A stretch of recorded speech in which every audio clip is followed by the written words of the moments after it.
It's the most powerful show on television. High drama with intense energy. A show dedicated to a few brave souls who risk their lives for the sake of their craft. Its in-depth reporting goes to the core and unlocks the mysteries behind today's raciest sport. Motorsports. Catch it when you can.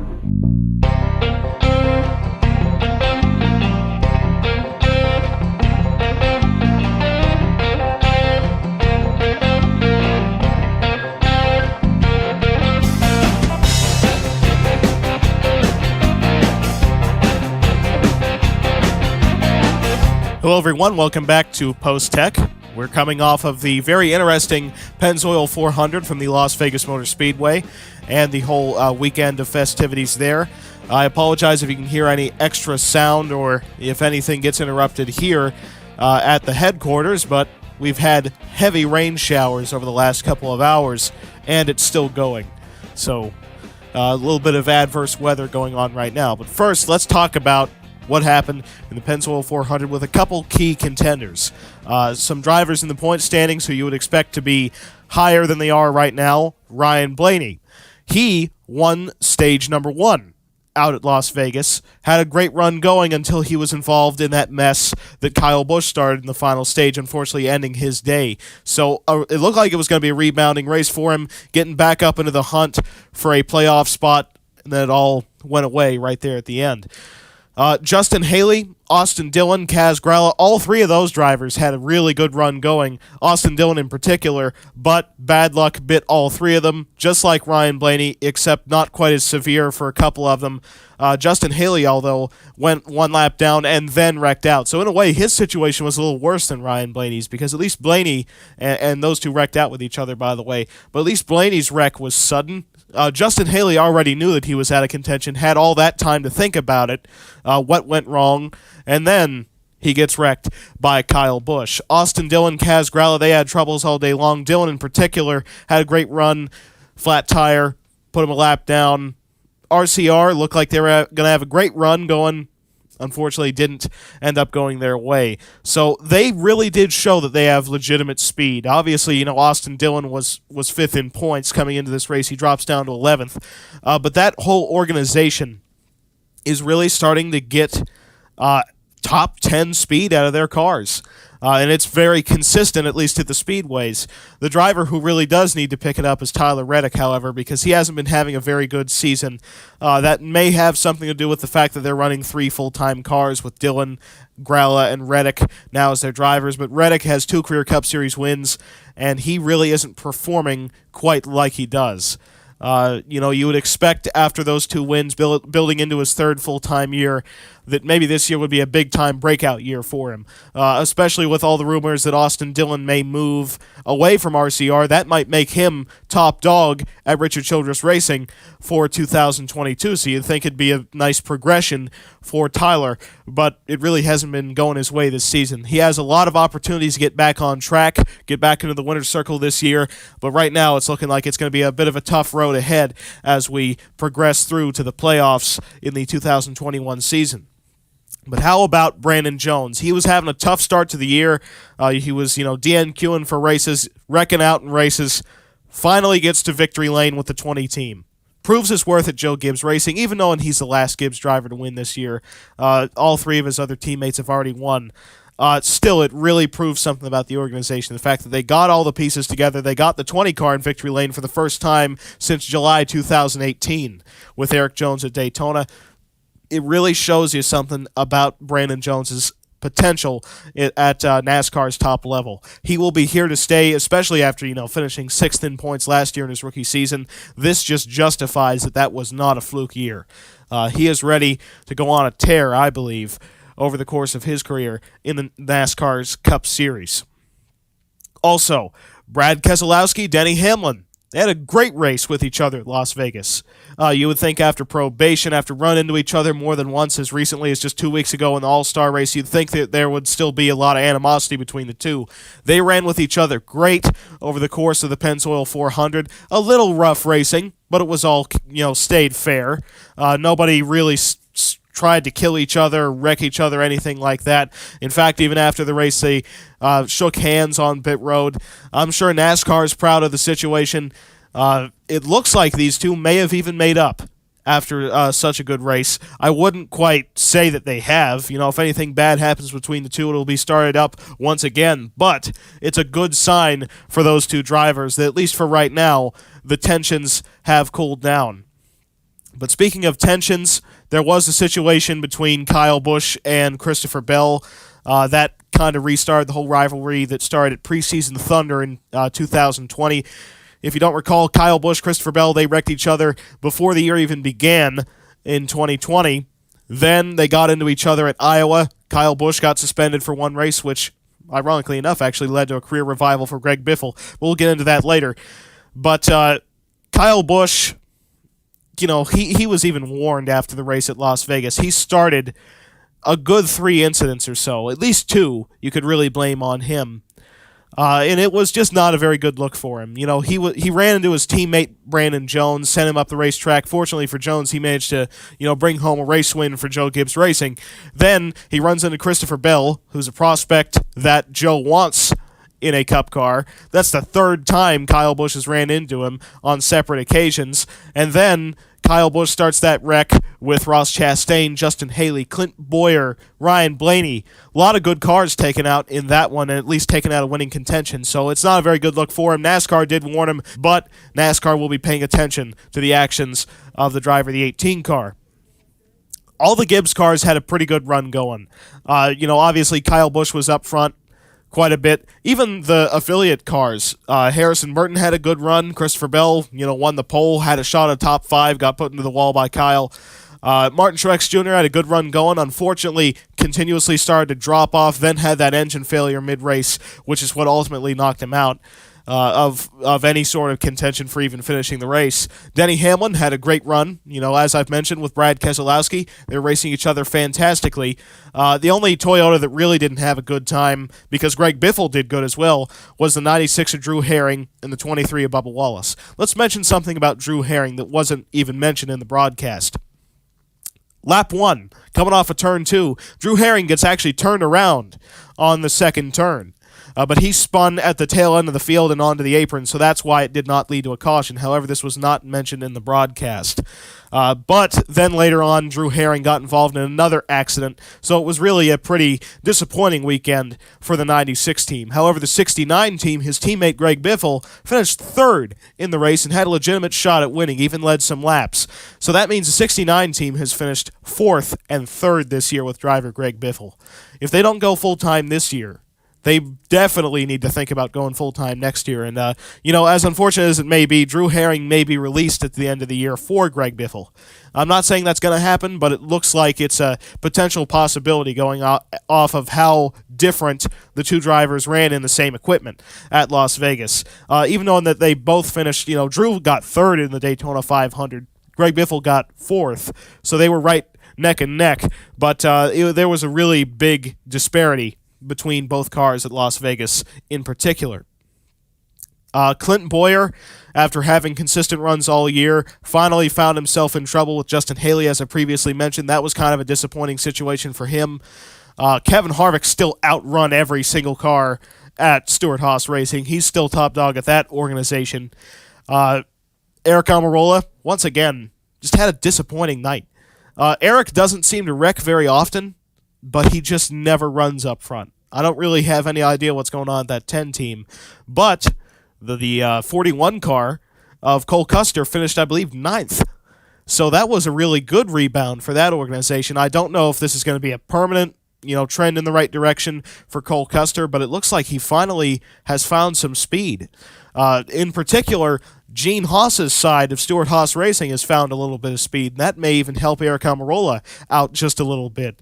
It's certainly going to help Cole Custer's confidence because, over the last couple of years, he's been really the bottom of Stewart-Haas Racing. 2019, Clinton Boyer goes out and wins the title. Kevin Harvick makes a championship for every single season. Eric Almirola at least pulls off a win, and Cole Custer's just there. That's the way it's been looking over the last couple of years. But Cole Custer was actually the second highest Stewart-Haas Racing car at Las Vegas. because, Clint Boyer got involved in that wreck. Eric Almirola was nowhere near the front. So Cole Custer was second best to Kevin Harvick. So maybe, just maybe, if that split really does happen, Cole might be able to be a legitimate leader at that organization if they can keep this speed going. Because what would likely happen is the 10 and 41 cars would become, just the cars that they are right now, still with Ford under the, Haas CNC banner. The 4 and 14 cars would go over to Tony Stewart and Ray Evernham. They would most likely run GM cars, Chevrolets. And what this would mean is that they would likely be under some sort of, Hendrick Alliance or something like that, like they used to have when they were with GM at the full Stewart-Haas program. But the 4 and 10 cars would be with greater Ford performance support. So that might mean that the 41 car could run potentially a little bit better than it is right now. Cole Custer's finally found top 10 running speed. Somehow, don't really ask me how. It just looked like it was a good race for him. Maybe he's just good at the racetrack. We all know from the Xfinity Series that he likes, mile-and-a-half speedways, especially his performance at Homestead, Miami in 2017, I believe it was.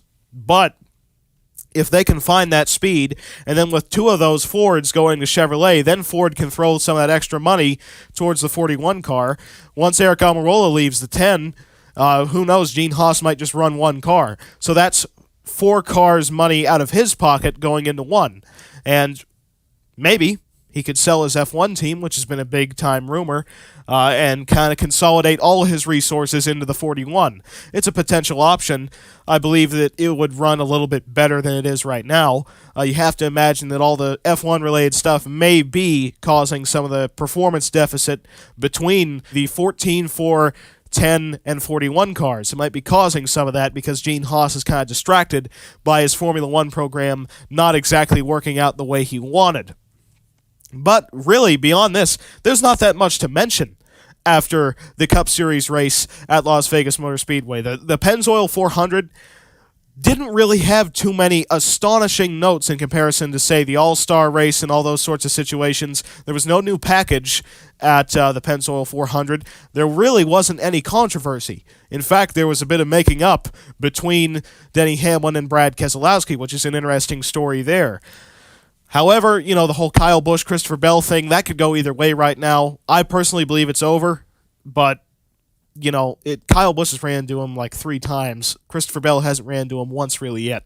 So it looks like Christopher Bell may be the one to start the next situation between those two. Not much controversy out of the race. It's not like how Sonoma, where, Jack Hawksworth got that shoulder injury. There was a lot of scary wrecks. It was a very average weekend of Cup Series racing. The action was good, like most Cup Series races are. I'll tell you outright when the action isn't. And the race at Las Vegas produced very good racing, many passes up front, a lot of action all throughout the field. You had Brandon Jones scoring the win very late in a battle between himself and Brad Keselowski. Brad proving his worth at Hendrick Motorsports as well after having a couple weeks of, second guessing, I guess you could say, at Rick after wondering, do I really want him as he's regressing to his younger self? He was starting to get in fights with Denny again. It was starting to look like Brad from 2010. But now he's starting to show his championship caliber performance. Running up front in the 88 car, really proving his worth. But he just got beat out there at the end by Brandon Jones. Also, I said in the broadcast that I really wouldn't want to have Ryan Newman as a lap car up in front of me in the closing laps. Well, that's exactly what happened to Denny Hamlin in the final restart, and it's what actually cost him the victory because Greg Biffle dove down to the inside and beat him to the lead. Then Brad took the lead. A lot of swaps happened in the last 10 laps. Brandon Jones ended up on top, but Denny Hamlin couldn't get around, couldn't pass the kidney stone fast enough. So it really does show you the kind of lap car that Ryan Newman is. I don't blame him for it either. If you're a lap car, if you're 25 laps down, you're racing still. You're trying to finish the exact best position that you can get in that race. Who knows, if you're 25 laps down, every single car ahead of you could theoretically wreck, and you could still win the race. So you have to fight for every position you can possibly get, any foot you can get on the racetrack, any tenth of a second. Even if you're missing your front bumper cover and you're 25 laps down, you still need to fight for it because a door may open, and you may end up even winning the race. Not going to say it's going to ever happen, but there's the potential for it to happen. So I don't blame lap cars for racing with the leaders. It's something that you need to do. Otherwise, you're not racing. Bill France Jr. once said, if there's no lap cars, then who's the leader going to have to pass? That's the way I feel about it. It goes both ways. The lap cars are still racing for position. The leader needs someone to pass too. It can't just be a parade lap for them. So I believe that the lap traffic is necessary. I don't think there's any problem with them defending their position as much as they possibly can and holding up the leader, because that leader just has to get around them. If you can't pass a lap car, too bad. If you can't pass a lap car, you can't pass a lap car. Somebody's going to pass you. It's just an obstacle you have to get around. NASCAR can't really take them off the racetrack, and it wouldn't be fair to the lap car. It wouldn't be fair to their partners, to the people who build that car, people who spend their entire lives trying to put that organization together. It's not fair to them either. And so let's talk a little bit about the playoff bubble situation. Even knowing you may be thinking, well, he's locked in with a win. Not necessarily. Josh Bilicki has been experiencing a lot of trouble over the last couple weeks in that 71 car. They have not been running, top 20 very often. They've been running right around that 30th position, a lot like Chris Buescher was back in 2016. If you recall that situation, it was a non-stop battle with, I believe, David Reagan for the 30th position so they could make the playoffs. Same situation for Josh Bilicki. Right now, he's just holding on to that 30th position to try and make the playoffs with his win in the Daytona 500. If they drop outside of the top 30, they may go back to a reduced schedule. I don't exactly know. But what would be very interesting is if they can stay in that top 30 in the standings, if they can make the playoffs, Josh Bilicki at the NASCAR banquet with Daytona 500 trophy? Come on, that's something I want to see. But they potentially could lose their playoff spot. Now, here's something I want to discuss just a little bit. Junior Motorsports. They've been thinking about getting up to the Cup level with the next generation car. They've partnered with Tommy Baldwin Racing as a sponsor. They even gave some technical assistance to them for the All-Star race, which was testing the next generation package. Just gets you wondering if there may be some sort of future partnership with that organization. Maybe not with Josh Bilicki, maybe with a different Josh. I'm sure you know which one I'm talking about. But you may see some greater cooperation between those two organizations if Earnhardt really does want to get up to the top level and own a Cup Series team full-time. So that more or less does it for the stories out of the Pennzoil 400. Let's give you some future news. Sheldon Creed will be making his NASCAR Cup Series debut in the number 25 Camping World Chevrolet for GMS Racing in the Food City Dirt Race at Bristol Motor Speedway, NASCAR's first dirt race at the Cup level in 51 seasons since Raleigh, North Carolina in 1970. Sheldon Creed, Stadium Super Truck champion, very accomplished dirt racer, will be making his Cup Series debut in NASCAR's first dirt race in more than half a century. So it's a very fitting combination there. I'd expect Sheldon Creed to run very well, and he joins quite a few drivers on the list of dirt ringers that will be running that race. Currently it includes Rico Abreu, who will be running the 69 for Gaunt Brothers. Sheldon Creed, obviously. Norm Benning will be bringing his car back and running the Bristol dirt event. And also Stuart Friesen is currently on the list of drivers who could get a start in the Food City Dirt Race. Right now, the rumor for Friesen, because he has not announced his ride, is he will be one of the first drivers to run for the whole partnership between 2311 and Phoenix Racing. So that's the whole concept right there, is getting Friesen in the 09 under a 2311 sponsorship program, I guess you could say. Also, here's a note about the future of the ARCA Menard series. Take a look at this photo from Salem. This was, in fact, a vehicle that I helped test. This car is, in fact, a former Roush Fenway Ford Fusion from 2018. As you can tell, it's lettered up ARCA and everything like that. ARCA has a plan to deal slightly with the lack of cars entered into the races this year. We've been having, speedway races a mile and a half, only have 19 cars show up. It's been a big-time problem over the last even 3 years at this point in the ARCA Menard series. So, more or less, the whole theory is, especially with the Gen 6 car going away at NASCAR's top level, next-gen car coming in, allowing former Cup Series cars to be legal in the ARCA Menard Series once again. So more or less this was just a test if, the old Cup cars would be equivalent to the current ARCA Menard Series cars that we run. So more or less this is just an effort to get the entry list bigger. And you may be wondering, well, Cup car is really expensive, isn't it? It's the top level. Well, this season it's like that, yes. But once the Gen 6 car goes away, the Generation 6 Cup car becomes worthless. All the teams were even talking about scrapping them. Not selling them off to any organization because they wouldn't be worth anything. NASCAR is going to be running the next gen car. The chassis are going to be built by Dollara. Nothing can be salvaged on those Generation 6 cars. So, ARCA will be taking advantage of that. At least that's the theory that it may help. So ARCA is going to try and make former Generation 6 NASCAR Cup Series cars legal over the course of the 2022 ARCA Menard Series season, which may bring a big influx of teams back into ARCA because the cars will become relatively cheap. Like they were back when NASCAR switched the COT and Cup. All the car of yesterday cars, as we call them now, went down to ARCA. In fact, even Dexter Bean, I believe it was, ran the car that Mark Martin almost won the 07 500 in, and he ran it in the 2008 ARCA Daytona 200. Reason being, Cup teams can't use that car. We have a totally different race car now. So once the Generation 6 car gets phased out of Cup, it will be worthless to Cup Series teams. They can sell it off for cheap to ARCA teams, make a few quick bucks along with that, because, by the way, scrapping these cars actually costs the teams money. So why not sell the cars to ARCA teams and make a couple dollars off of it? It seems like a logical business decision. ARCA will still be running the Ilmore 396 next year to keep things fair. You can't have 90% of the field running the Ilmore 396 engine and then the guy who's running an old Cup car run a current Roger Penske-built engine. It's not how that's going to work. The car will be potentially an ex-Roger Penske car, but the engine will still be the Ilmore. So it's going to keep things fair. At least that's the hope out of the ARCA Menard Series.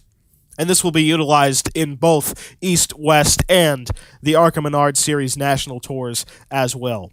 And so after just a quick commercial break, we'll be right back here at the headquarters giving you the race recap of the Lucas Oil 150 NASCAR Camping World Truck Series race from the Phoenix Raceway. We'll see you in just a minute. NASCAR on Speed Station is being brought to you by RFJ, the official home of the RFJ AI Series. By Knife Friend 725, the brains behind Project Retroval, and by Anthony's Online Simulation League.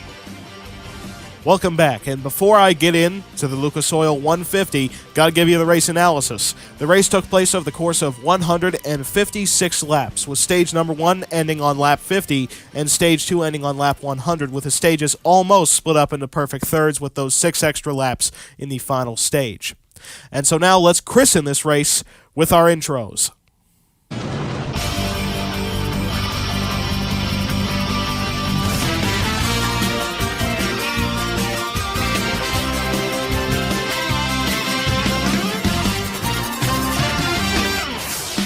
Grant Enfinger set atop the point standing coming into the race at Phoenix by 2 points above Dawson Cram. Then 11 points back is Casey Mears, 15 back is Ty Gibbs, 32 points back is Christian Eckes, as well as Austin Theriault, with Christian Eckes getting the tiebreaker for 5th position, which is why Theriault is in 6th. Then Ty Dillon, 33 points back, Sheldon Creed, 36 points back, Parker Kligerman, 45 points out of the point lead, and Matt Crafton rounding out your top 10, 52 points out of the point lead, tied with Timothy Peters for the position.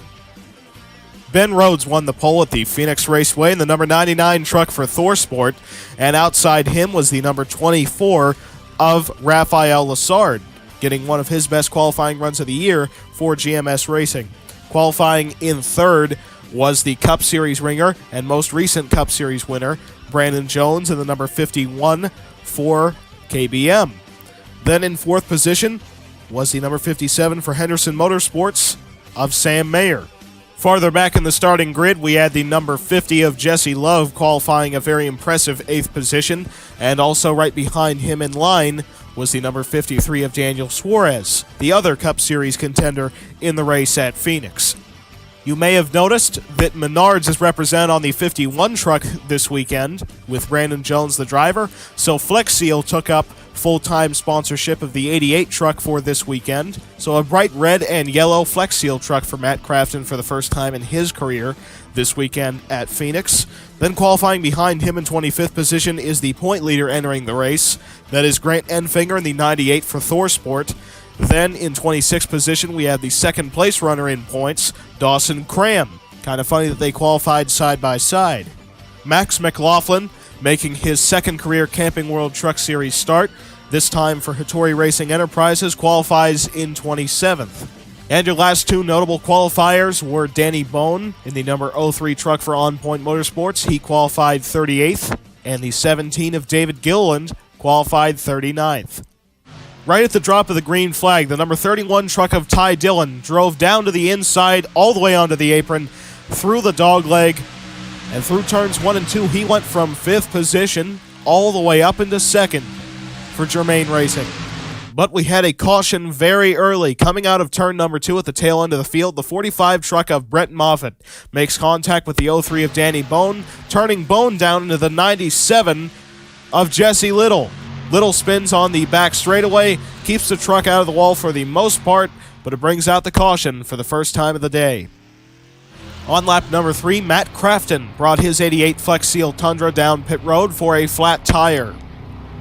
And the Lucas Oil 150 was full of different leaders. On lap number 6, after the restart, Ty Dillon jumped down to the inside of Ben Rhodes and took up the top spot on the exit of turn number 2. But guess what? Just one lap later, Brandon Jones got to Dillon's inside and took the race lead in the number 51 truck for Kyle Busch Motorsports. Kind of ironic considering that Busch and Jones ran into each other in the NASCAR Cup Series race on Sunday. We also had a bit of an incident on lap number 7. Zane Smith makes contact with Todd Gilliland, turning Gilliland down into the inside wall on the exit of turn number 2, but this did not lead to a caution. Then on lap number 8, Ty Gibbs got down to the inside of his teammate Brandon Jones, the Cup Series regular, taking the race lead away in the number 18 truck. But then on lap number 9, Brett Holmes uses up all the available racing surface, goes 3 wide down to the inside of Ben Rhodes and Ty Gibbs entering turn number 1, and takes away the race lead in the number 23 for GMS Racing. To start lap number 10, Rafael Lassard actually went 4 wide down on the inside, all the way onto the apron through the dogleg to take up the 3rd position, while Ty Dillon got to the inside of Brett Holmes and took away the top spot once again. Then over the next few laps, there was just a remarkable battle for second on back. There you see Brandon Jones going 4 wide on the inside, John Hunter Nemechek taking up the 2nd position, all of them trying to run down the 31 of Ty Dillon, who has put a slight separation on the field. And on lap number 13, for the first time this year, both Bill McAnally trucks were actually in the top 5. Jesse Love right in line behind the 19 of Derek Kraus. We're out west and on a semi-short track, so I guess you could expect the Bill McAnally trucks to be running out front. And then on lap number 14, the 51 of Brandon Jones got to the inside of Ty Dillon, taking up the top spot in the Kyle Busch Motorsports number 51. This opened up the door for Jesse Love, the defending ARCA Menards West Series champion, to take up 2nd. And then just a couple of laps later, Jesse Love went down to the inside of Brandon Jones to take up the top spot. The defending ARCA Menards West Series champion taking the race lead off of the most recent NASCAR Cup Series winner. But it did not take Jones very long to find his way back out front. In fact, just 1 lap later, he got to the inside of the 50 truck and took that top spot away once again.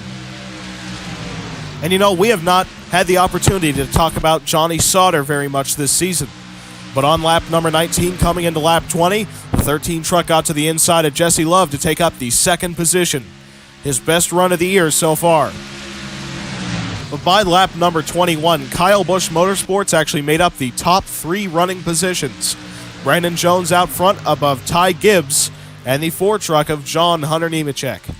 But then on lap number 23, there was a 3-wide battle for the top spot between the teammates. John Hunter Nemechek took up the top spot through turns 1 and 2. And on lap 24, Daniel Suarez went 3 wide to the inside of Jones and Gibbs, taking up the second position. Then on lap number 25, Daniel Suarez got down to the inside of John Hunter Nemechek and took away the top spot through turns 3 and 4. But it did not take Brandon Jones very long to capitalize on that. 53 truck left the bottom open, and Brandon Jones took the race lead back once again. You can see the 21 truck of Zane Smith all the way onto the apron, moving his way quickly from 5th to 2nd. We went all the way to lap 31 before we had yet another lead change as Ben Rhodes, the pole sitter, got to the inside of Brandon Jones to take the top spot once again. Then on lap 33, we have yet another caution. GMS teammates Rafael Lassard and Zane Smith make contact coming off of turn 2. That turns the 21 down to the 12 of Christian Eckes. Then the 21 and 12 trucks both spin around right up in front of Max McLaughlin in the 61 truck.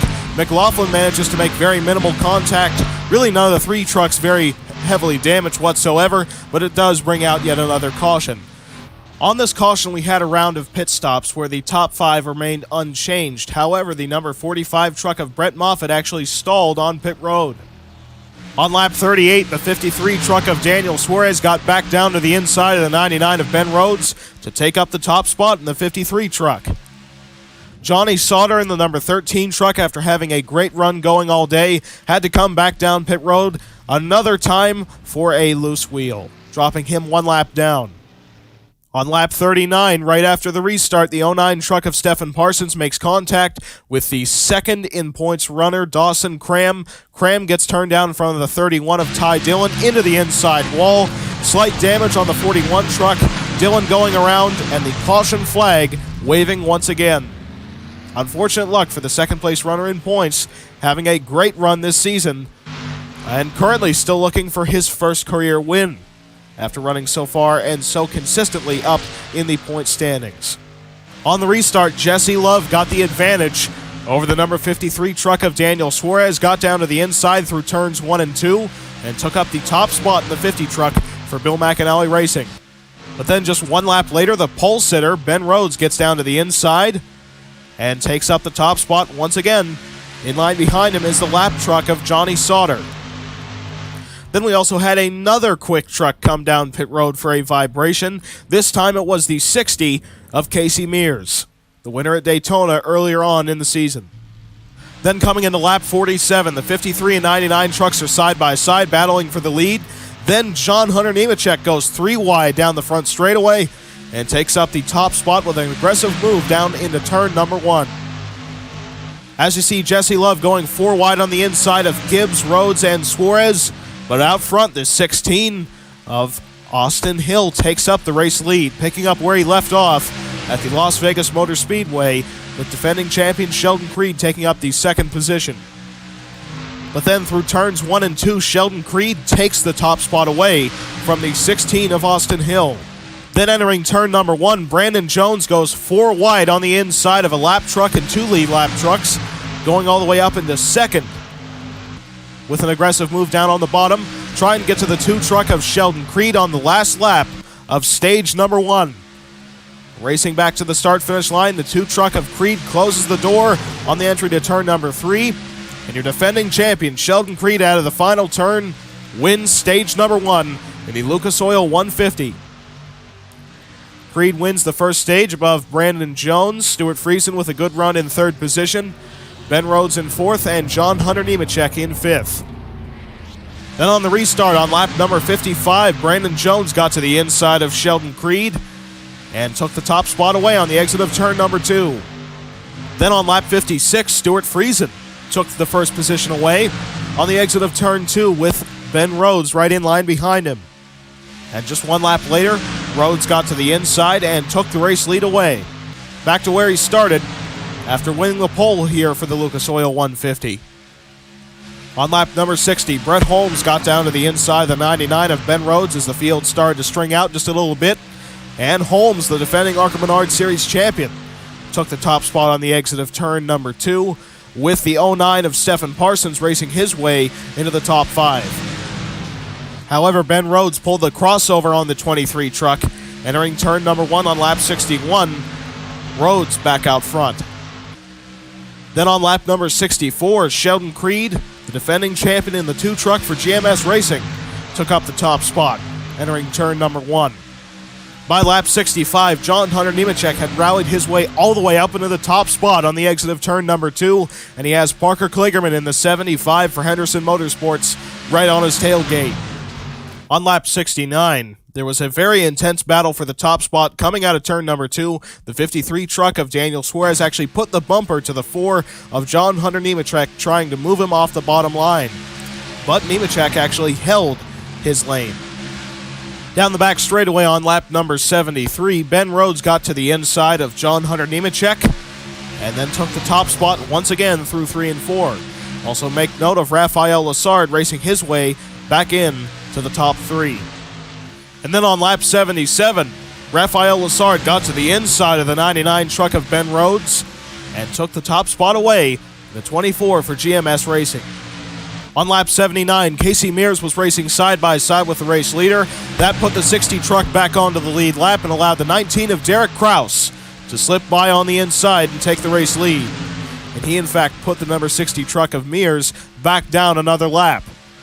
But then on lap number 80, the 24 truck of Lessard got back down to the inside of the 19 and took the top spot away on the back straightaway.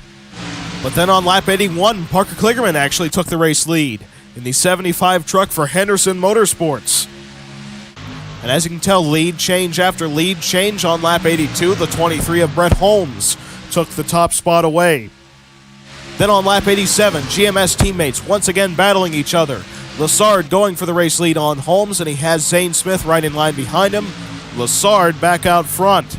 However, entering turn number 1, they went 3 wide for the top spot.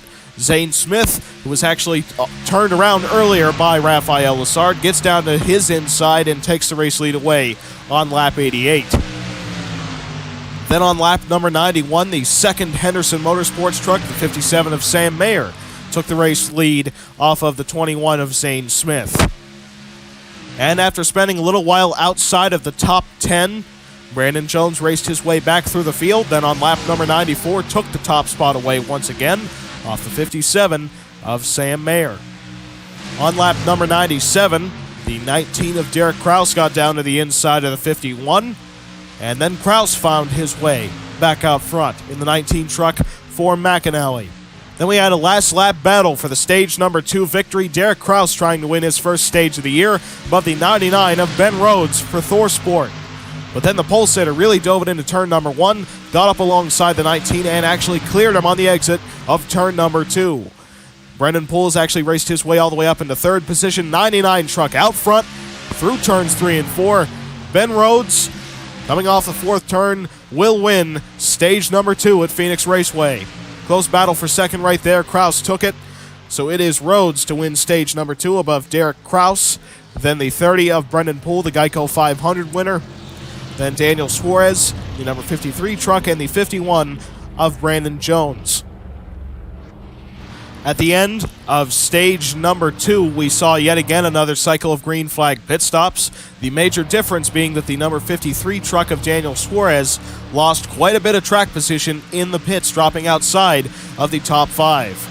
We also had the number 52 truck of Stuart Friesen drop a couple laps down, as they had an issue getting that truck refired on pit road after they concluded their pit stop. Austin Wayne Self and Ty Gibbs both surprisingly had loose wheels on their pit stop, so they had to come down pit road under green. And they dropped 1 lap down in the process. In just 3 laps after the restart, the 57 truck of Sam Mayer drove his way from 5th position all the way to the race lead, getting around Ben Rhodes in the number 99. However, just 1 lap later, the 53 truck of Daniel Suarez got around the 57, and Suarez found his way back out front. He, in fact, has a past NASCAR Camping World Truck Series victory at this very facility, back when he was a Toyota Racing Development driver. On lap number 111, the 57 truck is all over the back bumper. The 11 of Spencer Davis actually pushes him wide on the exit of turn number 2 and forces a 3-wide move on the inside of both Davis and Nemechek, going for the 2nd position. Now, the 4 truck of John Hunter Nemechek actually closed the door on him, but that bumper move moved the 57 truck into third position, getting around Spencer Davis, who's having a great run following his incident at the Las Vegas Motor Speedway, which he got fined for.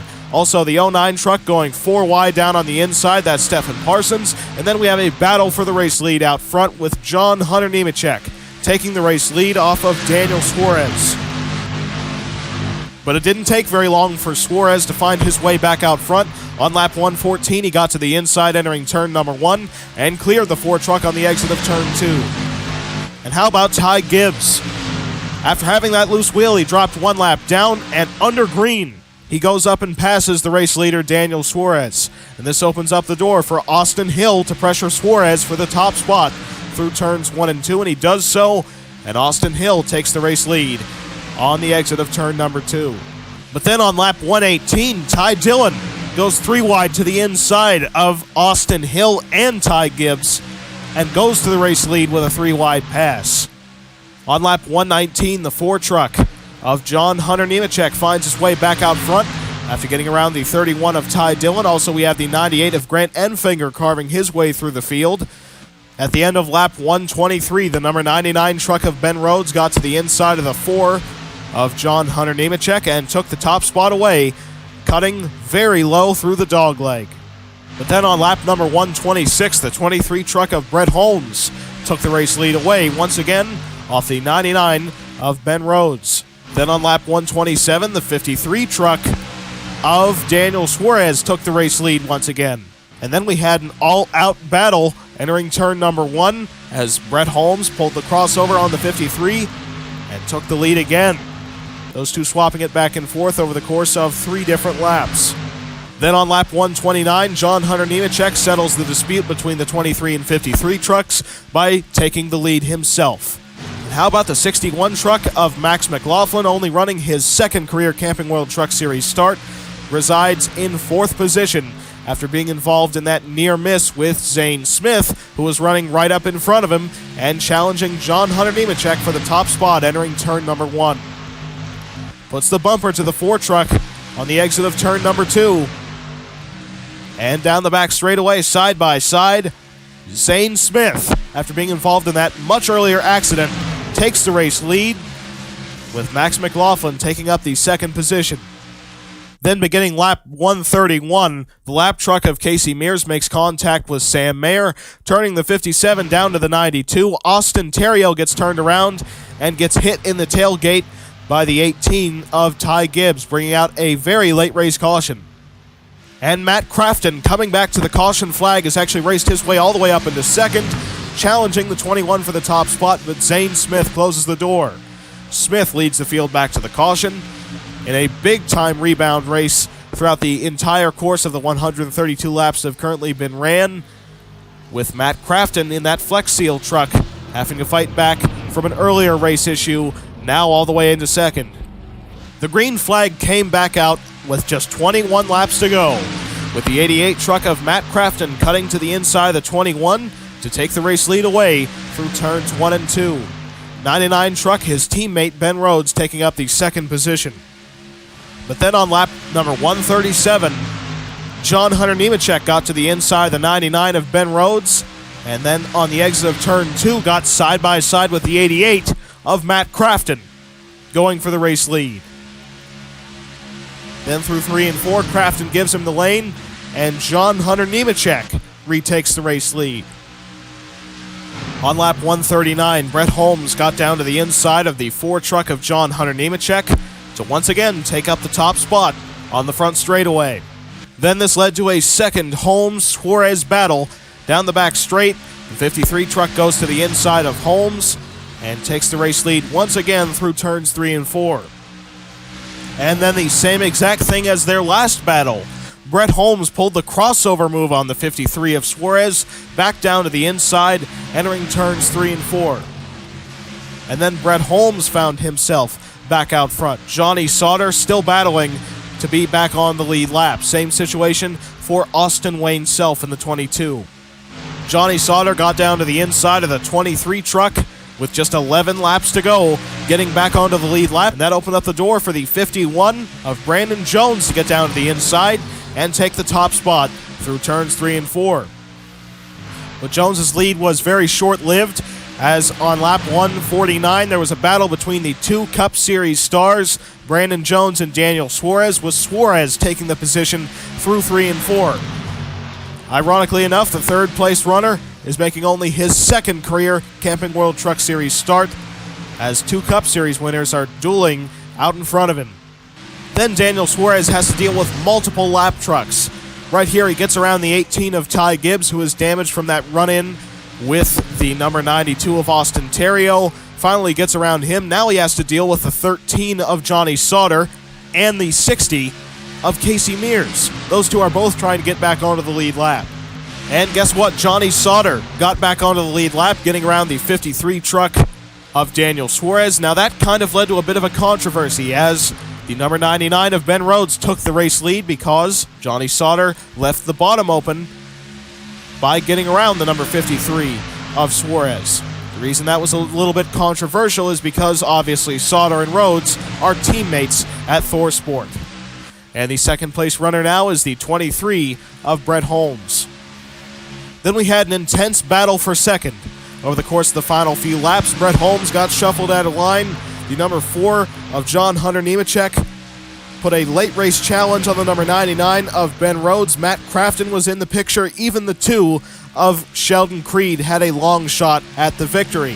However, Ben Rhodes through turns 3 and 4, winner of the pole, winner of stage number 2, and then takes home the race win in the number 99 truck for Thor Sport Racing. Ben Rhodes wins his first Camping World Truck Series race of the 2021 season. Most recent win was at Darlington last year, now wins at the Phoenix Raceway with new manufacturer Toyota for Thor Sport. In your regular season point standings following the race at Phoenix Raceway, the top 2 in the standings still reside first and second. Grant Enfinger, however, extends his point lead above Dawson Cram out to 11 points. Sheldon Creed moves up a full 5 spots in the point standings all the way up to third. He's 15 points out of the lead. Ty Dillon moved up 3 spots in the standings to fourth. He's 20 points out. Casey Mears, his teammate, dropped down 2 spots in the standings to fifth. He's 22 points out of the lead. Ty Gibbs drops down 2 to 6. He's 27 back. Matt Crafton moves up 3 spots in the standings to seventh. 30 points back. Christian Eckes drops down 3 spots in the standings to 8th. He's 31 points back.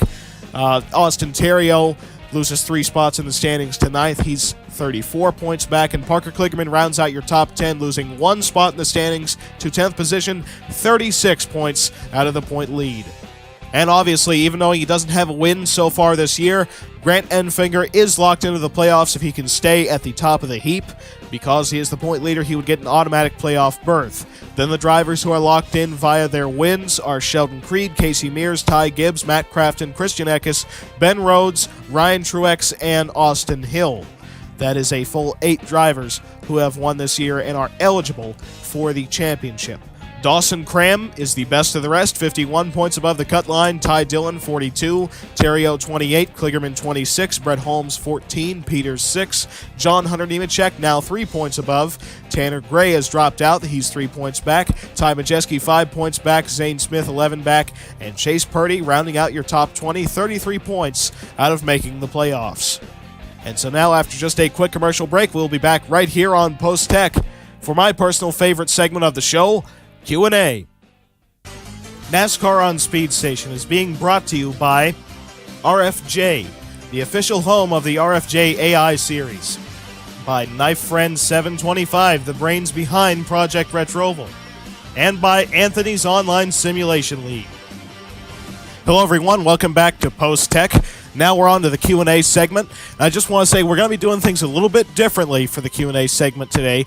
We're going to be narrowing down the question count to right around 10, with one extra special question, essentially my favorite out of the list. The reason for this is because we've been getting such a amount of questions recently that if I were to answer every single one of them, I'd be here for probably about 2 hours answering questions. That kind of detracts from my ability to cover, the whole race weekend and stuff like that. So we'll be narrowing it down to 10 questions for the most part.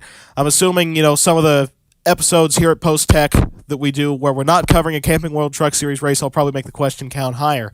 But more or less, the questions that I'm going to be skipping are just ones that are questions that may have already been answered or kind of answered off the cuff, maybe not in this sort of sense, but maybe they were just answered by one of the races, just the way things played out.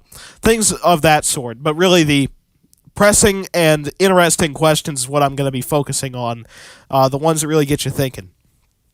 Now, question number 1 from Switchblade. Will the All-Star package be tested again in a points-paying race this season? So that's a very good question. NASCAR really liked what they saw out of the All-Star race. The package that they brought there, the 4-inch spoiler, no tapered spacer, very similar to kind of what we had back in 2014. You have all the horsepower, you have quite a bit of downforce, even though the cars back in 2014 had more downforce than the All-Star cars did. And it wasn't so little downforce that you can't hold the car mid-corner like we had in 2017 and 2018 that produced rather boring speedway racing.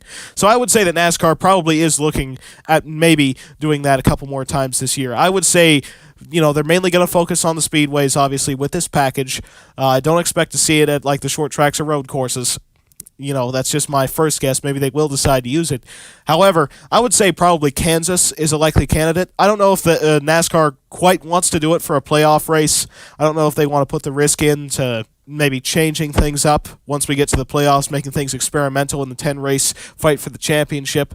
Not sure if that's what they want to do, but the race at Kansas, however, the Bushy McBush race, is a race that is before the playoffs, still regular season. NASCAR would be willing to test it there, and I'd kind of like to see it. Even though in the last few years racing's been fantastic, what we saw on that All-Star night, now I don't know if it was just because there was $1 million on the line, but I really enjoyed what I saw in the All-Star race. So I personally would like to see it be utilized, but think about it this way. We'll get it in all the speedway races next year, so it'll at least be worth it then with the brand new car. Although the car will be symmetrical on both sides, so it may affect the aero package a little bit, considering that both sides of the car will be equal to each other in aerodynamics. You're not getting that side force that you do out of the current car. We'll have to see how things work out, but I have high hopes for next season with the new aero package and new race car itself. Question number 2, and keep in mind, these are in no particular order. These are just the order that I selected them out of. They may not be in chronological order of when they were posted or asked, but still. And I think I forgot to mention, if I mispronounce any names or handles, it's bound to happen, so I apologize now. Sorry I didn't do that on the first question. But anyway, question number 2 from Todoroki. What are the chances of Denny Hamlin going to his own team, 2311 Racing, in the near future? This is a bit of a two-part question, but I still think it's a very important one because it touches some interesting aspects of the way our Cup Series is looking at the moment. Denny Hamlin has some long-term business plans for 2311 Racing. It's a lot like what I believe Dale Earnhardt was going to do with DEI before his unfortunate passing. But Hamlin, I could genuinely see go to 2311. Things kind of fall apart at Joe Gibbs, especially. His contract lasts, I believe, 2 more seasons, if I'm not mistaken, in that number 11 car. The FedEx deal, as you could tell, is starting to kind of wind down a little bit. He's getting sponsorship from OfferPad. There's even rumors he might run a Domino's car this season. It's not quite the sponsorship security that he used to have with FedEx on the car every single week. Made him one of the most boring drivers when it came to paint schemes. But more recently, he's been picking up different sponsors. Things have been changing up on that 11 car. That might leave the opportunity open to go to 2311. And if Denny thinks that it might make the team stronger, bring in a driver who has won a lot of races, such as himself. I believe right now he has 39 career wins, which would put him tied with Matt Kenseth, former teammate as well. Denny, if he went to 2311 Racing, I think it would bring a lot to that team. Obviously, it would bring quite a bit of sponsorship, as if they don't already have enough with Bubba Wallace. He is a sponsorship magnet right now for a lot of good reasons. Unfortunately, they haven't been able to put together the results that they wanted. That team has the potential to do it, just not quite the chemistry yet. Bubba was doing pretty good there in the last 10 races for Richard Petty Motorsports, but things just kind of didn't really work out the way that they wanted. They'd run good, but they just never finished good. That was the problem, so they're kind of still having that same issue at 2311, to be honest with you. It looked like they would be able to put together some good finishes, but just things haven't really been going the way they wanted. But Denny Hamlin, if he could bring a little bit of FedEx money, obviously a little bit of OfferPad money if he's lucky, and then all the partners with Bubba strengthen his team by bringing his experience. Once this contract with JGR runs out, I could genuinely see it. Because very well the TRD driver development program, too. the moment they see a young kid, they want to put him in Cup.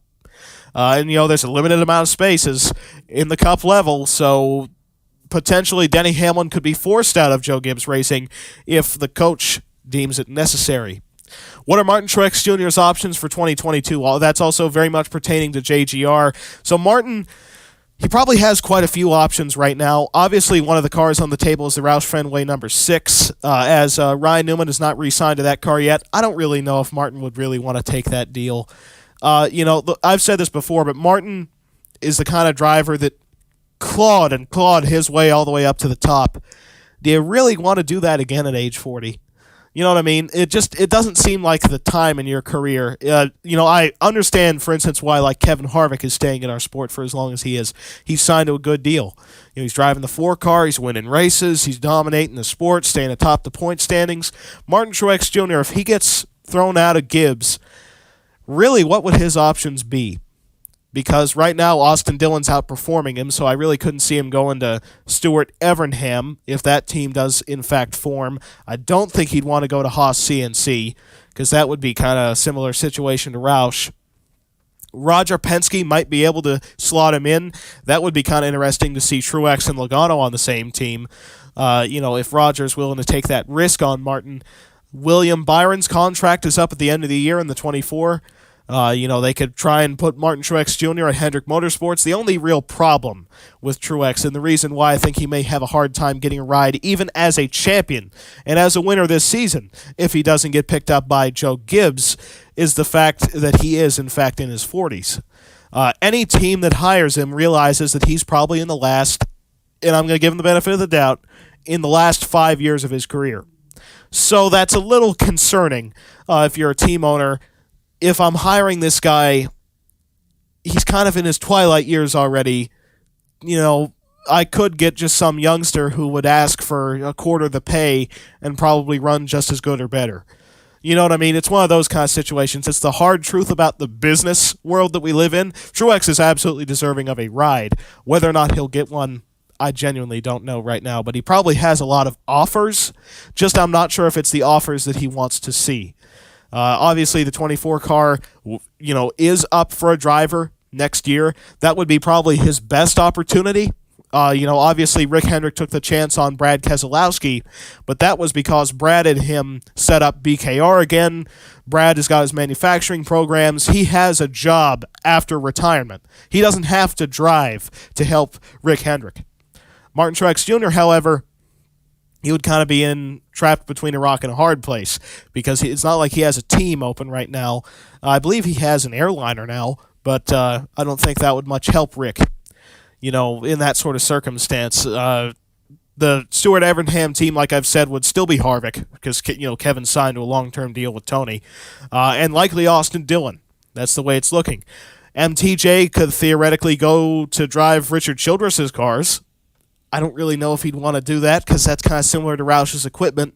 But if Austin Dillon can prove that RCR can be a consistent winning team, right now 11th in points. Last week he was 5th in points. That team's run really good. If he can get into victory lane, that would probably sway Martin Truex Jr.'s decision a little bit of where he would want to go.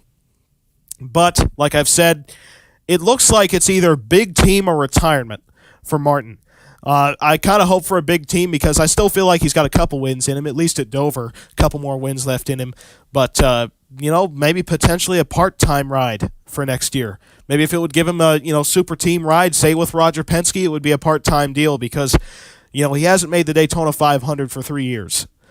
That's a bit of a big if for a team wanting to hire a driver, especially considering that he's only won at Dover for 2 years in a row now. That's the only racetrack he's even won at since 2019. It's going to make you start making some decisions as a team owner of whether or not you really think he's worth hiring. So right now, things are up in the air for Martin. They're not looking too good, but if he can get back on track and get into victory lane, he may just re-sign with Coach Gibbs. So that's a potential option for him still. It's not like he's a guaranteed firing or he wants to leave. It's not like Eric Almirola who just wants to get out of that 10 car as soon as possible. It's not that kind of situation. But Martin is definitely going to have to do a lot of work this year to have a guaranteed full-time big deal for next season. Question number 3 from Switchblade. With Greg Biffle's performance and being in contention for wins in his limited starts, could Gaunt Brothers Racing start running him full-time on hopes of a win for a playoff spot? That would be probably smart for them to try and do. My only personal concern is the fact that he's doing good in limited starts, and we saw this last year with Tyler Ankrum. That was a little bit deceiving in a way, because Ankrum was doing outstanding in limited starts in the 23 car for GMS last year. They renumbered it to 26 this season with a 2311's formation. But when that team went full-time, they had a lot of struggles, and they're still struggling right now, even though they're starting to put the pieces together to run up front again. But once you go from, an abbreviated schedule to running all 36 races in the non-points races, I mean, it's a big schedule they handle at the Cup level. I don't have a problem with it as a racing fan. I love it, but cost-wise, it is really expensive to try and run a 36-race season with multiple exhibition events, putting all this together and the money that it requires, the sponsorship. Racing is the biggest charity on earth. All it is dollars that they don't really earn. They just get from sponsors, more or less. Even the tracks, it's just the fans that show up. People who don't run it are paying them, is what I'm saying. But Biffle, if he can get with a big team, like a big deal, replace Martin Truex Jr., he would be a legitimate contender for maybe even a championship, going off the way he's ran. Last 3 starts, he's finished 8th, 4th, and 3rd. That's kind of hard to deny his quality as a driver. He's still got it, is what I'm saying. But GBR, it would be really, really neat to see him run for them full-time, because that's an organization that, going off their last couple starts with Greg, they have the ability to win races. Only problem is 2 cars might not be the method. So it looks like right now Drew Herring might be, shafted at the end of the year if things don't go right. But it would be definitely to Greg Biffle's benefit. But with the way he's been running, he might impress enough people where it might not be with GBR. He might even be with a bigger team next year. Who knows? He might end up at Roush again. Because, Ryan Newman looks like he's going to be stepping away at the end of the year. Greg Biffle could step right back in to the 6 car if he really wanted to. He's definitely been turning a lot of heads. I don't think he wants to go back to Roush. I'm just saying that deal kind of soured a little too bad at the end. But Toyota, I know they're all about putting the youngest possible kids in Cup as soon as possible, but I think a 50-year-old is the way to go. Because Greg is running absolutely fantastically. I think he's going to get a full-time ride. I can't guarantee it's going to be with GBR just based on cost. They haven't found a full-time sponsor yet for Greg. They need to get one. Unfortunately, as it may be, they may have to move some partners from Drew to Greg, kind of kick Drew to the curb, essentially, try to get him hired elsewhere, maybe back into the Toyota Racing Development Program, get him testing the cars once again. Next-gen car coming in, he might be crucial in that. But Greg Biffle needs a full-time ride at this point, because he's said that he's willing to do it. It's just that he needs the right opportunity, and this looks like it is the one if they can get this whole program together. So I would not doubt that within the next couple of races we may see an announcement out of GBR. Also from Switchblade, with Tony Stewart racing in the Truck Series, could we see KHI return to field cars in Xfinity, similar to how Rick Hendrick has JRM in Xfinity and BKR in trucks? I would say that's a very viable option for Tony Stewart Racing and Evernham if they, do partner, go to GM. KHI is bringing all their sponsors, with Kevin Harvick going to still drive the 4-car regardless of what happens. You got all that Hunt Brothers, Jimmy John's money, all that stuff going in. You could probably get some Bushy McBush money in there too. Harvick beer. I know it's the same thing. It's just funny to say. But you would probably get all that with you. They could, partner with Hendrick, likely. KHI would, to field Xfinity cars for what would likely be Sam Mayer, going off of recent rumors. So it would be a very smart decision to kind of offload some of the Stewart Evernham work to Kevin. He's obviously had successful programs in development divisions before. It would be a very smart decision to try and develop their drivers through KHI. Now, from closed captions available, is there a possibility of any teams closing rides or even the entire team due to lackluster performance and or not enough sponsorship money to keep the ride or team afloat? So 2 of them right now are in the danger zone. Well, actually, one of them has already kind of confirmed it. Nemco Motorsports went down to part-time this year in Cup. They're just going to fold their Cup team at the end of the year. They don't really see much of purpose in trying to stay in the Cup with the whole next-gen car. The initial cost is going to cost too much for them, because even though the next-gen car is cheaper, the problem is that you have to essentially swap everything over instantly to try and build your new race car. So what I'm saying is the initial cost is high. You'll obviously save money over time, but you have to crest that initial hump of cost of building a whole new fleet of race cars. So that's really the challenge with the very small teams such as Nemco. They will likely be focusing just on trucks for the next couple of seasons, unless a good deal comes together, because, we've been talking about ARCA. They're going to be allowing former Cup Series Gen 6 cars to participate in their series, so maybe Nemco could make some money by selling off their current fleet of Cup Series cars to ARCA teams, and then potentially maybe build a next-gen car. But it would still be a very limited capacity like we're seeing this year. It wouldn't be full-time like what we saw last year with Joe and Timothy Peters running the 87 car. The other one is Raceway Racing. They are legitimately thinking about just dropping to Xfinity or ARCA or something like that on the stock car side, because they have not been having very much success whatsoever. We don't have charters, we don't have provisionals anymore. You got to make races on time. They're not really making any races unless it's like a super speedway. They got kind of lucky at Louisville getting Joey Gase in, but that was all because the 88 and 11 cars ended up wrecking each other and kind of opened the door for them. They're going to throw a lot at the Bristol Dirt Race, trying to get a couple cars in with some dirt ringers that have yet to be announced. But beyond that, Raceway Racing's kind of looking to downgrade to a lower division, and I don't blame them whatsoever for that. Cup is getting very crowded, especially for teams such as theirs. They're going to continue their IndyCar program, their IMSA program, stuff like that. I just don't expect to see them in Cup next season. So that would be more or less the only two teams that I would expect to shut down. Would be Nemco, potentially. It looks like they're going to. They may have one car next year, one next-gen car that they might build, potentially a Daytona 500 run or something like that. More logically, actually, a August Daytona run for them, because it'd take a while to, get the money together, get the deal together to run at Daytona.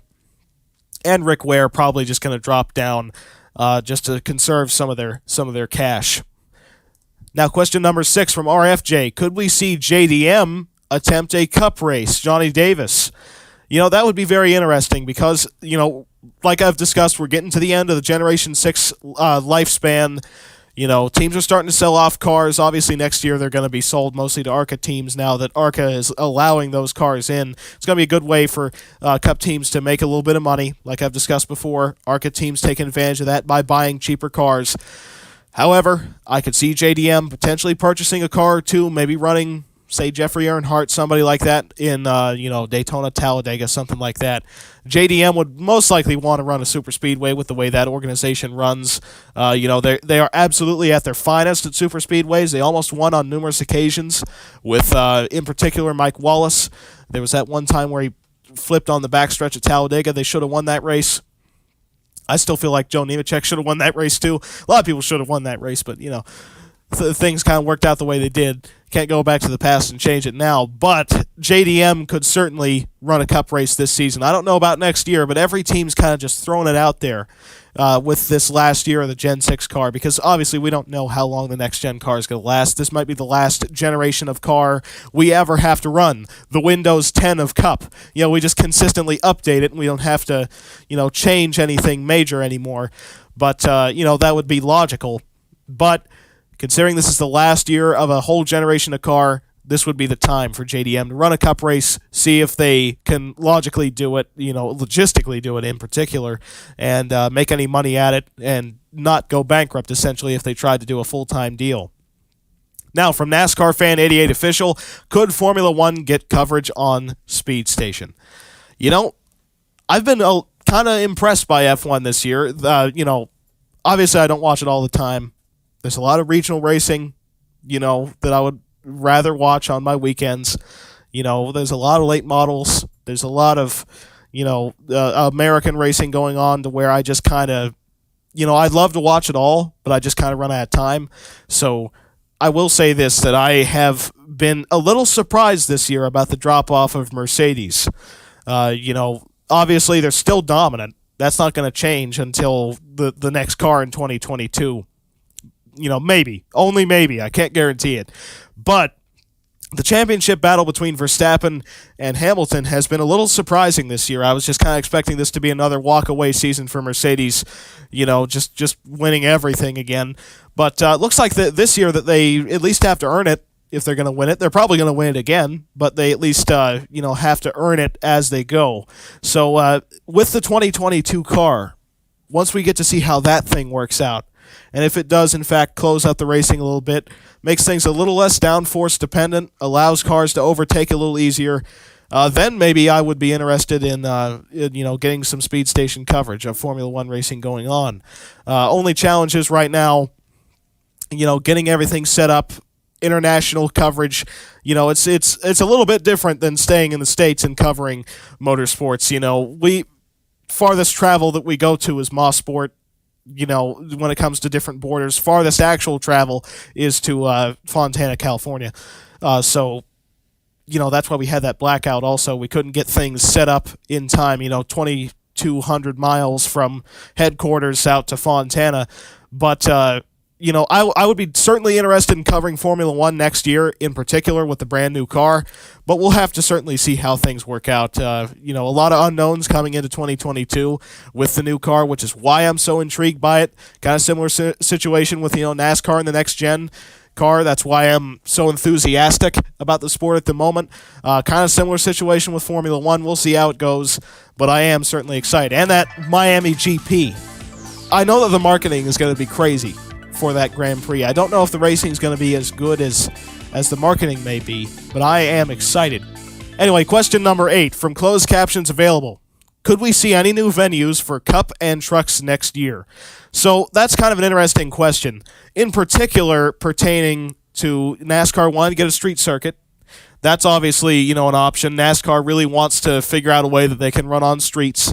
It's a type of racetrack that we really haven't ran in our sports history, at least especially in the modern era. Of course, the Daytona Beach and Road Circuit was a street circuit. Technically, it was still kind of an oval. Well, it was. But, that's obviously a new venue potential, whether it be Toronto or where it may be, we don't really know yet.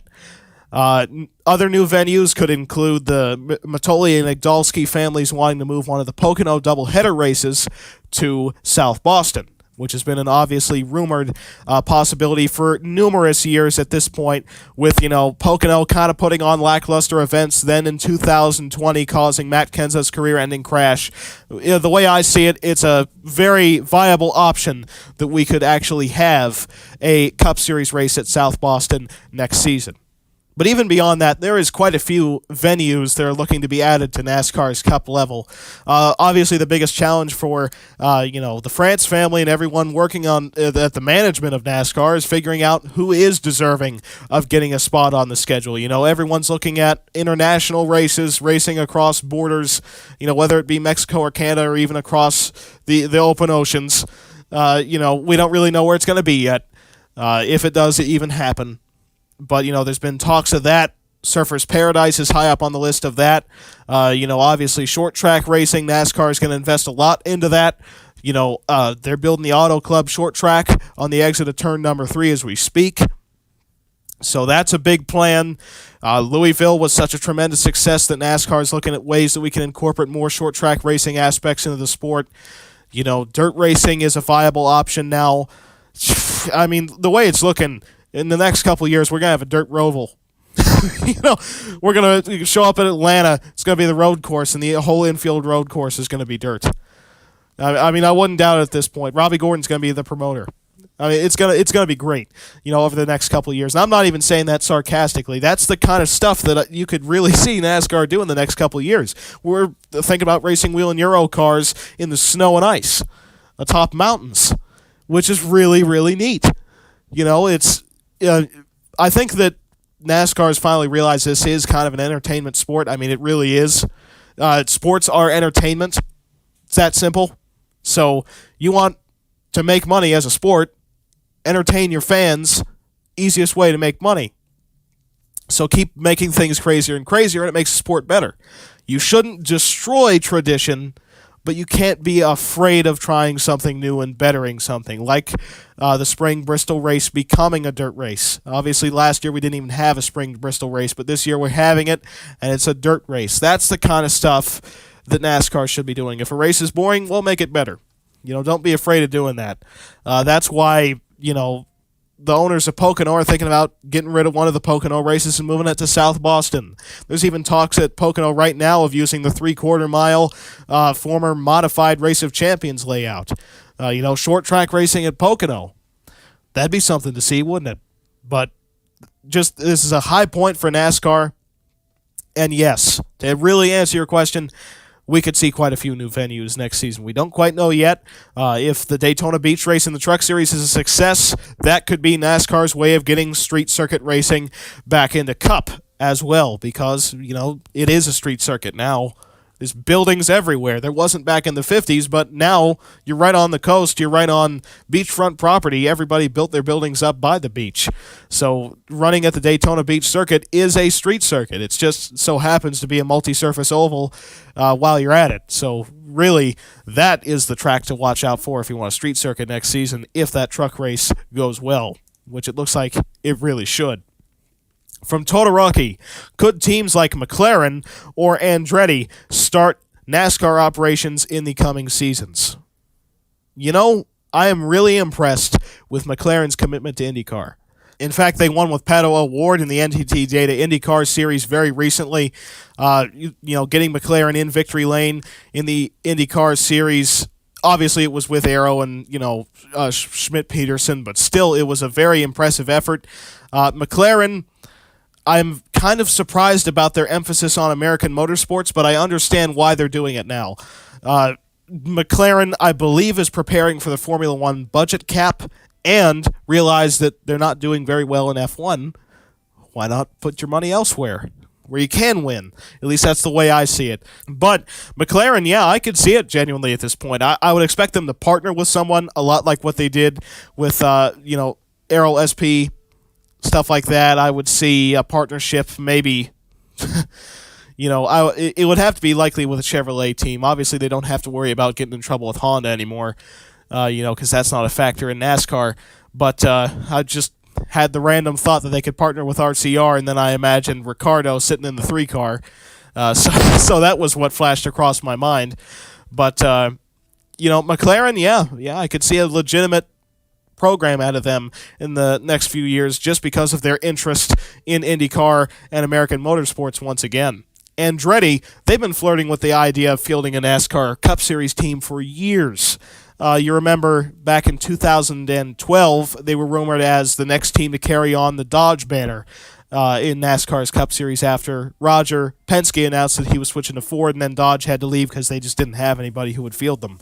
But Andretti, it doesn't seem quite like the time for them, because recently they've kind of been having struggles in IndyCar. Their cars are still running pretty good, but Rossi's having trouble. That hasn't really been working out very well for them, even after the high point of last season with their success at Auto Club. But, Andretti is definitely looking at it. Michael obviously has been looking at it for years, but if he wants to get in, he would have to commit to it, and right now it doesn't look like they're ready to do that, especially with all the rumors that they may purchase Haas F1. That would be a huge distraction from potentially starting a NASCAR operation. I'd like to see it, but my money's on McLaren if any of those two are going to create a NASCAR Cup Series program. And now question number 10 from NASCAR 88 Official. Could any current NASCAR Cup Series drivers retire next season or the season after that? So right now the biggest one who could retire next year would be Kurt Busch. If Chip Ganassi takes up the opportunity to extend his contract into next season, give Kurt that 1 year in the next gen car that he wants, Kurt would likely be the first driver I could think of that would retire next year or the season after that if things go really well for him. I mentioned before that his career goes in alternating patterns, bad year, good year, bad year, good year. This just so happens to be one of his bad years.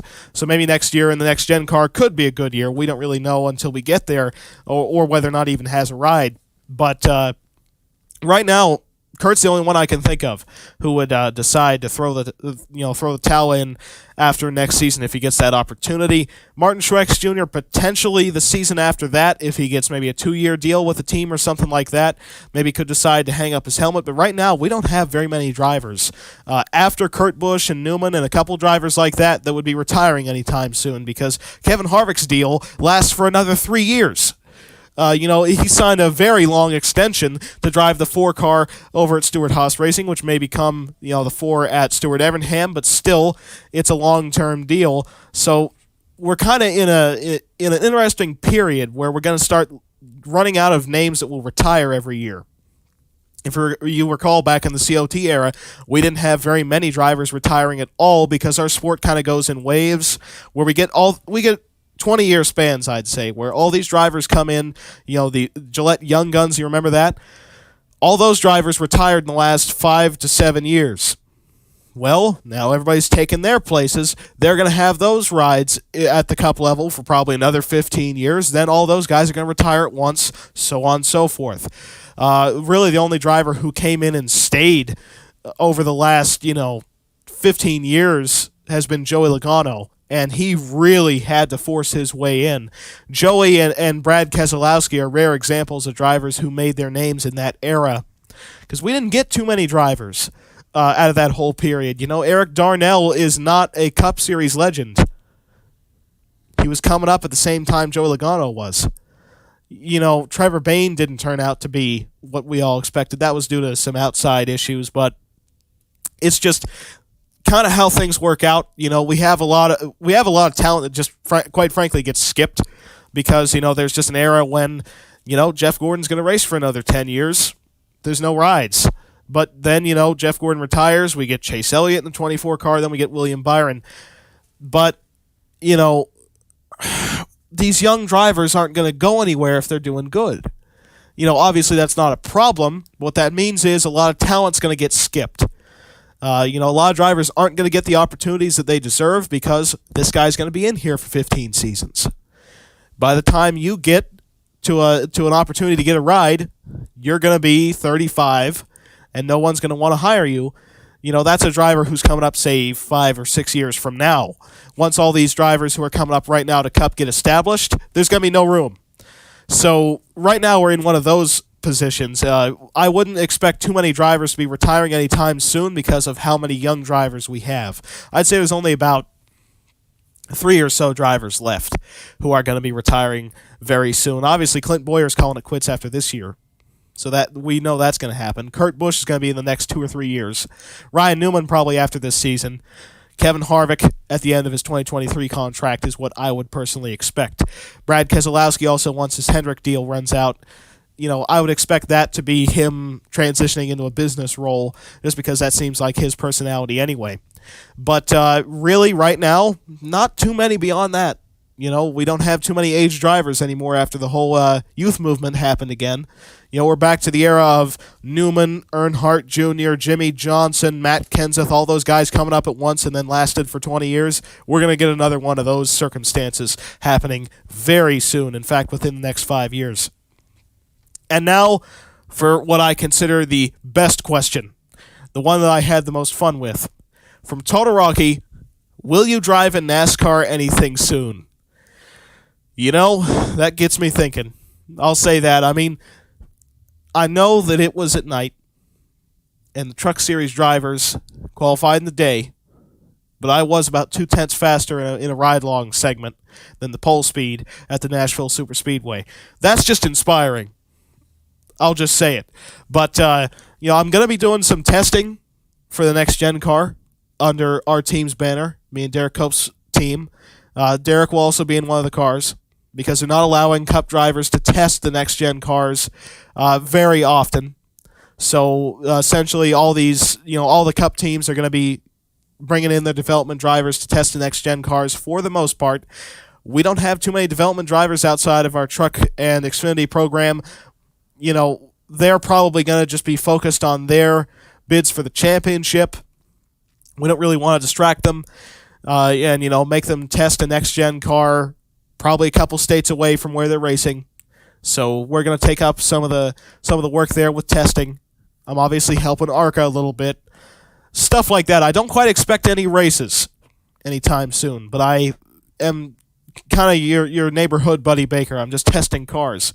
It's fun-er than a racing setting.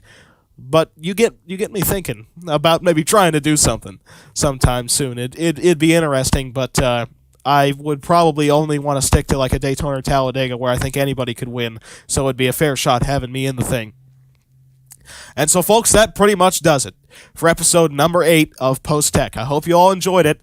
Next time you'll be seeing us will be for the Instacart 500 from Phoenix Raceway. Yet again, the race has a different name.